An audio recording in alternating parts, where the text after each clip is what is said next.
Salut à tous et bienvenue sur ce nouveau GCN Show numéro 155. Et aujourd'hui on va parler du Champion du monde. et de son nouveau Format. C'est parti.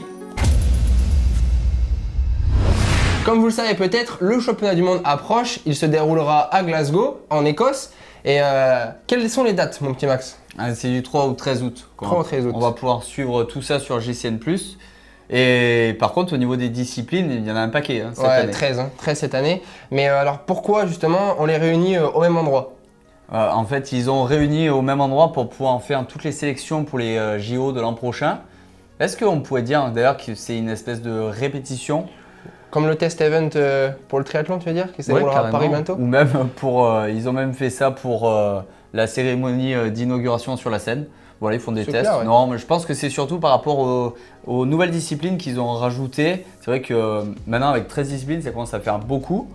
Et de les rassembler, je pense que même pour le public, c'est très très sympa. Ouais, c'est sympa. Après, moi, c'est vraiment aussi, ça va servir du coup pour les quotas, pour qu'en fait, ça ouvre des places supplémentaires aux nations. Donc, Okay. exemple, si on va prendre un exemple, on va structurer un petit truc. C'est donc si, exemple, tu as 8 places pour les JO, okay.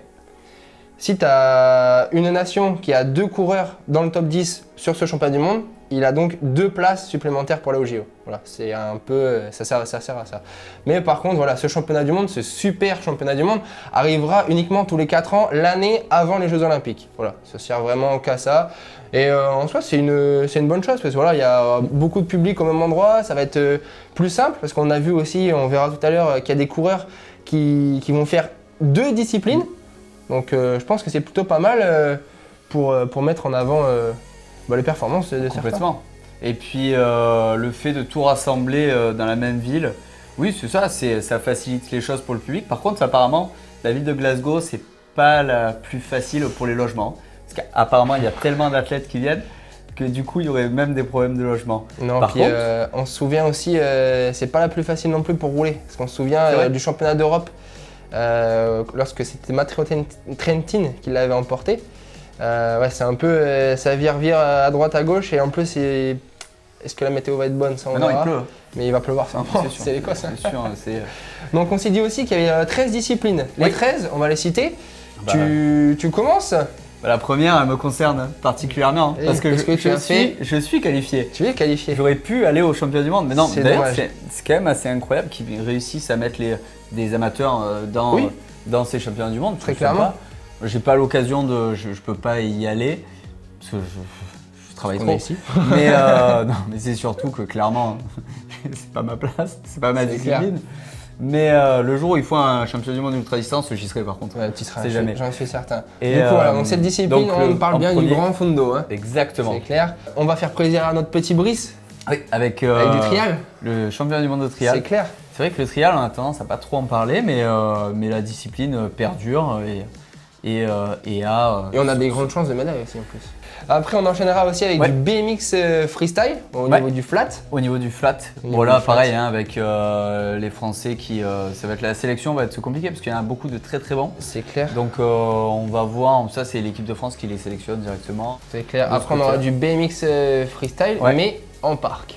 Ouais, ça, on a Anthony Jean-Jean qui marche très très fort. Ok.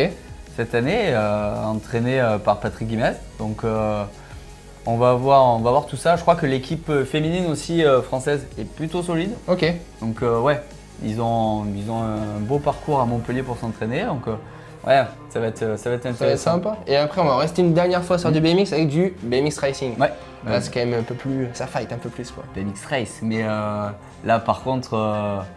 Les Français sont très très bons aussi, on a vraiment beaucoup de chances de médailles. Tu as déjà fait toi du BMX Race? Jamais. Je pense que clairement sur le départ tu as des grandes capacités, par contre à la première bosse il va falloir que tu t'accroches. Ouais, mais j'ai pas envie de décoller. Surtout depuis voyage. Depuis qu'il y a les formats ICI, ils ont fait des bosses qui sont énormes. Et on ira un jour. On ira un jour. Ensuite on a du VTT marathon. Ouais. Où là, pareil, hein, la France, on sait que ça peut briller. Non mais globalement, nous on est tellement chauvin qu'on va dire que dans toutes les disciplines, on prétend à une médaille. On n'est pas mauvais nulle part quoi. Non, mais Après on a aussi VTT de descente. Voilà. Là on a concrètement des pilotes qui peuvent gagner à chaque course déjà dans les Coupes du Monde. C'est ça. Donc bon. On va voir si Loïc réussit à regagner un maillot de champion du monde. C'est clair, mais on a Amaury Pierron aussi qui peut faire quelque chose. Ah, il est blessé? Il est blessé, je crois qu'il s'est abîmé une vertèbre sur la première course de la saison. Ah. Ouais, en fait, il est tombé dans un buisson et sous le buisson, il y avait un énorme rocher. Ça va faire mais il y a Loris Vergier aussi. Non, il y a du monde. Ensuite, dernière partie VTT, cross-country. Ouais, le cross-country, ça va être disputé encore. Hein. Avec la Pauline, en Prévost. C'est ça. Est-ce qu'elle va encore gagner? On espère. Honnêtement, on va pas avoir beaucoup de temps libre sur cette semaine. Non, c'est clair, c'est clair. On aura ensuite le championnat du monde de paracyclisme. Donc sur piste, aux derniers Jeux Olympiques, je crois qu'on avait eu plusieurs médailles. Oui. Donc c'était très très intéressant. Après, on aura aussi la piste, cette fois-ci en valide. Ouais, c'est clair. Avec Mathilde Gros par exemple. Mathilde Gros, Benjamin Thomas, normalement. Après, on aura aussi handisport, mais sur la route. Sur la route. Et puis pour finir, la course sur route. La course sur route, hein, évidemment, parce qu'on est là quand même pour ça. Et du coup, on va en parler.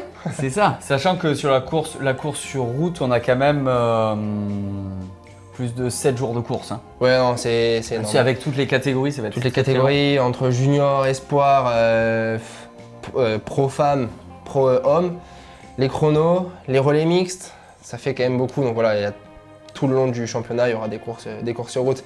Mais bon, évidemment que le cyclisme sur route sera l'épreuve phare, hein, comme tous les ans, et on va en parler justement de la course que tout le monde attend, la course homme, la course élite homme. Les courses élite homme, hein, avec voilà, comme on a dit, hein, le programme de la course, des courses sur route. On aura le 5, on aura les 2 courses sur route junior homme et femme d'entrée.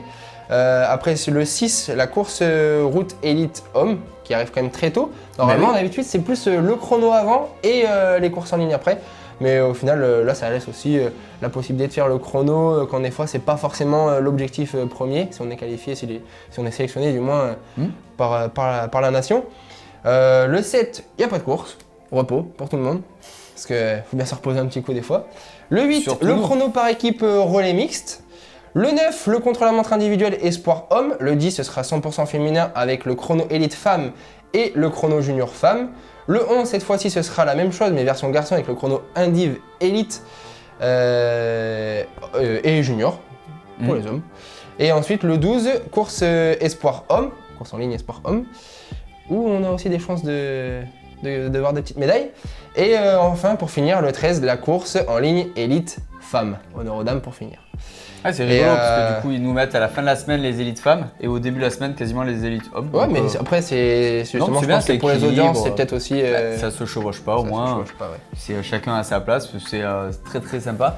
Et par contre au niveau du parcours, c'est vrai que j'avais jamais trop regardé, je savais que c'était des courses qui sont plutôt longues. Ouais, bah en général le championnat du monde chez les garçons c'est… 270, 275 km souvent, donc c'est quand même assez long, c'est à quelques kilomètres près un Milan-San Remo. Ouais, c'est ça. En fait ça fait quasiment la même distance qu'un Tour des Flandres, concrètement, en général avec le fictif c'est 275, 280, donc ouais, c'est une course assez longue, ça va durer au moins plus de 6 heures. Ouais, parce que là c'est exactement 271 km pour 3500 mètres de dénivelé en Écosse. En Écosse, donc ça va être raide. Oui, c'est pas connu pour leur. C'est pas connu pour les longues montagnes. Oui, c'est clair. Il n'y a pas l'Alpe d'Huez là-bas. C'est clair, c'est clair. Non, en plus, donc on va parler justement de la course qui intéresse tout le monde et le titre qui intéresse tout le monde. On va d'abord parler en premier temps du parcours. Donc on a là exactement les bonnes données. 271,1 km pour un total de 3570 de D+. Il y aura 10 tours de circuit final à couvrir. Mais avant ça, il y aura une bonne petite bosse à passer au kilomètre 91, la côte de Crow, le Crow Road, ils appellent ça. Et voilà, ça fait 5,8 km avec des passages à 10% quand même. Ça va, 5,8 km. Oui, 5,8 km, quand c'est tout plat avant et que ça va se batailler là-dedans, parce que ça va forcément attaquer là-dedans, je pense, ça va faire mal. Ok, mais les coureurs seront quand même frais, ils n'auront pas fait le contre-la-montre juste avant. Oui, ça va rentrer en compte, ça c'est clair. Je pense que ça peut vraiment faire une grosse sélection si ça attaque. Mais ça sera plutôt dans le circuit final, je pense. Oui, c'est clair. Après, le circuit final n'est pas très dur en soi, comme on le voit. Il y a une seule bosse Le tour fait 14,6 km. Il y a une seule bosse, Montrose Street, qui mesure 200 mètres. Mais attention, c'est 200 mètres à 10% de moyenne avec des passages à 15%. Voilà, c'est à 1,5 km de l'arrivée. Quoi qu'il arrive, ça va se batailler forcément là-dedans toute la course. Voilà, c'est pas énorme dit comme ça, mais au fil des kilomètres, ça va être dur. Ouais, surtout que quand on voit le circuit, c'est un peu toujours à droite, à gauche. Ça va relancer, ça va étirer, ça va se resserrer.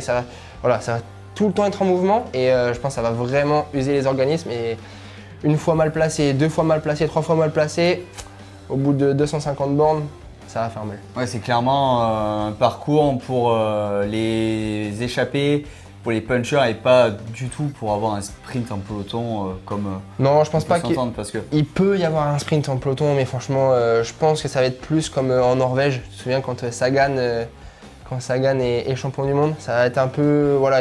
Quand on a perdu le réseau, quand Alaphilippe était en attaque et que du coup quand on retrouve. C'est ça. D'un coup, il est deuxième. Je pense que ça va être un peu plus comme ça, un peu sprint un peu décousu, ça pourra pas être réellement emmené. Parce que voilà, si les sprinters sont un peu lâchés, le temps qu'ils rentrent, ça va être juste. Tes favoris, on a mis quelques favoris.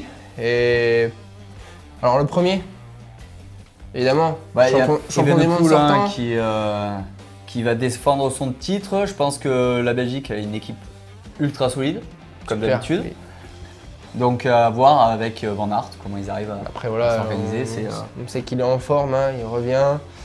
Il a quand même gagné Liège cette année. Il vient de gagner San Sebastian d'une belle façon en plus. C'est ça. De l'autre côté, il y a Van Aert qui est en pleine forme aussi, qui a arrêté le Tour de France un peu avant pour la naissance de son fils. Du coup, il va sûrement arriver un peu plus frais. Donc là, ça va être pas mal. Après, on a mis aussi Pedersen, Mats Pedersen. Il est en forme cette année. Il est en forme cette année, il a regagné une belle étape au Tour de France. Pour ce genre de boss, il manque peut-être un chouïa de punch, vraiment si ça attaque très très fort. Mais après, il peut la passer, ça c'est clair. Oui, l'avantage c'est qu'il peut la passer au fur et à mesure des tours, sans problème. On se souvient à Rogate, il a été champion du monde, donc ça fait aussi de lui un homme de championnat. Donc je pense qu'il y a peut-être aussi moyen d'aller chercher de nouveau un titre. À voir si ça se passe comme il faut pour lui. Ça serait pas mal quoi. Après, je crois que dans les favoris, on peut parler aussi de Tadej Pogacar. Oui, c'est clair. Parce que clairement, c'est tout le début de l'année a été exactement ce type de course pour lui, avec toutes les classiques qu'il a gagnées. Classique, oui, c'est clair. Même s'il n'y a pas eu la bataille avec Remco sur la course attendue, parce qu'il y avait eu chute. Moi, je pense que Tadej, ça peut très bien lui convenir. Il est quand même très punchy, ça va être un petit poil, un chouïa raide. On voit aussi qu'il marche sur les courses longues. Avec toutes les classiques qu'il a gagnées, on sait que les classiques c'est toujours au moins de 150 km. Donc ouais, je pense que ça peut être il peut être dans les favoris ou du moins outsider prétendant à la victoire. Quoi. Complètement, mais mentalement après, de toute façon c'est là où il va être le plus fort, clairement. Ensuite on a Mathieu Van Der Poel. Ouais, Mathieu qui va faire la route. Qui va aussi faire le VTT. Donc voilà. En espérant qu'il passe pas là-bas, hein, parce que l'an dernier, il a mis quand même très très longtemps avant de s'en remettre. Non, c'est clair. Après voilà, on sait que Van Der Poel, c'est son genre d'effort, hein, les petites bosses comme ça, très punchy, très à l'injection au final. Hein. Donc ouais, ça peut être évidemment aussi un des favoris. On se souvient justement d'Arrogate où voilà, il a eu un petit coup de moins bien alors qu'on pensait, on pensait qu'il allait gagner concrètement. Hein. Il était à 4 en tête avec Kung, Trentin et Pedersen. Il avait l'air ultra fort, il en mettait de partout et au final, voilà, petit coup de fringale, petit coup de froid, finito pipo. Donc, mais en tout cas, c'est sûr que ça en fait l'un des favoris, hein, ça c'est clair. Ensuite, on aura aussi Alaphilippe, hein, côté français. Oui. Ouais, côté français, on a une belle équipe, hein, parce qu'on a Alaf, on a Christophe Laporte. Cosnefroid. Ben, c'est ça, donc, on a qui sont aussi des coureurs un petit peu punchy aussi. Hein. Là, vraiment, on cite des coureurs punchy parce que voilà, on pense que ça va sortir, que ça va sortir à la pédale à cet endroit. Et puis on sait qu'en plus l'équipe de France, tactiquement, grâce à Thomas Vauclair, est quand même très soudée, très forte. Voilà, c'est un avantage hein, chaque année. Puis Alaf, évidemment, on y croit, hein, jamais 203. C'est ça, moi je pense que je vais plus parier sur Christophe Laporte pour. Ah ouais? Ouais. Ouais, c'est vrai qu'il fait quand même podium l'année dernière. Donc, Ouais, il fait podium l'an dernier. ouais, pourquoi pas. Je pense ça peut être, peut-être. peut être une bonne carte à jouer. Ouais, de toute façon, je ne vais pas prendre le même pronostic que toi. Ouais, sinon, on n'a pas de compétition. J'ai perdu pour le tour. Faut pas Ouais, que je t'as perde perdu là- pour le faut- tour, Faut pas que je perde là non plus. Hein. Ouais. C'est toi Ouais, l'expert. Hein. C'est clair. Et bien maintenant, on a bien vu nos favoris, on a vu le parcours. Et maintenant, place à l'actu et aux résultats. Donc pour commencer sur les résultats, il y a eu le Tour de France féminin by Zwift qui vient de se terminer. Et d'ailleurs, vous étiez sur la dernière étape. On était sur la avec dernière Yo. étape. Et qu'as-tu rapporté dans tes valises? Eh ben, on a rapporté ouais, une petite vidéo sympa qui devrait sortir prochainement. Et ouais, voilà, donc du coup, en résultat, hein, c'est la victoire d'Emi Vollering la veille au Tourmalet et le lendemain qui termine deuxième du chrono et qui remporte ce Tour de France. Ouais, on était dans l'air de départ et c'est vrai qu'elle était stressée. Hein, c'est du stress, c'est maillot jaune, c'est la dernière étape. Et en plus sur un chrono, c'est jamais tout ce qui peut arriver. Donc et voilà, chose faite, elle remporte ce tour de France. Mais il n'y a pas eu que ça comme course ce week-end. Surtout qu'en plus à Pau, pendant ce Tour de France, là sur le dernier chrono, la météo était incertaine parce qu'il a plu le matin. Finalement, il a fait sec. Ouais, c'était une belle bataille quand même. C'est clair. Donc voilà, elle succède à sa compatriote Annemiek van Vleuten. Qui arrête sa carrière. Qui arrête sa carrière. Donc c'est une belle Bon, je pense une belle qu'elle a gagné, performance elle a de gagné sa course. Annemiek, c'est clair. Et du coup, ouais, je te disais, cette semaine, il Oui. n'y a pas eu que ça comme course. Qu'est-ce qu'il y a eu d'autre? Et la Classica Saint-Sébastien et qui nous a donné une petite information sur le championnat du monde qui arrive. Bon, avec victoire de Remco, Evenepoel, hein. Devant Voilà. Pello Bilbao. Ouais, parce que Pello Bilbao, moi honnêtement, ça fait partie aussi de mes petites cartes supplémentaires. Ouais, il est en forme. Après là, Championnat voilà, du monde.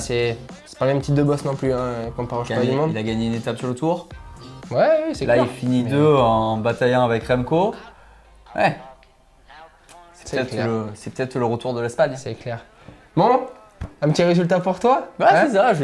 Sur le Viking Man de Gravel dans le Vercors, Hmm. sur 500 km. C'est ça. Notre petit Max termine deuxième Ouais. en 27h30. Franchement, c'est quand même sacrément costaud. Hein. Je suis plutôt content. Plutôt content, Plutôt hein. content. Un petit podium, Sur le parcours identique par rapport à l'an dernier, je fais 2 heures de moins.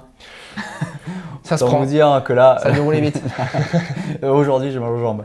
c'est clair. Mais non, super course, super parcours, du gravel hyper sympathique dans le massif du Vercors. J'ai ramené du saucisson pour nous, qu'on puisse le manger.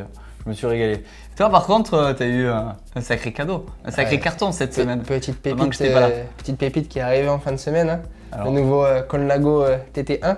Donc non, franchement, ça va être cool de rouler avec ça. J'ai hâte qu'on Ouais. fasse déjà aussi des belles vidéos pour vous régaler. ouais, moi je dis attention dans le Pays Basque parce que la fusée Alexis devrait passer. Ça risque de faire un peu du vent. Bon, on a pu voir du coup le Tour de France sur Zwift, sur JCN+.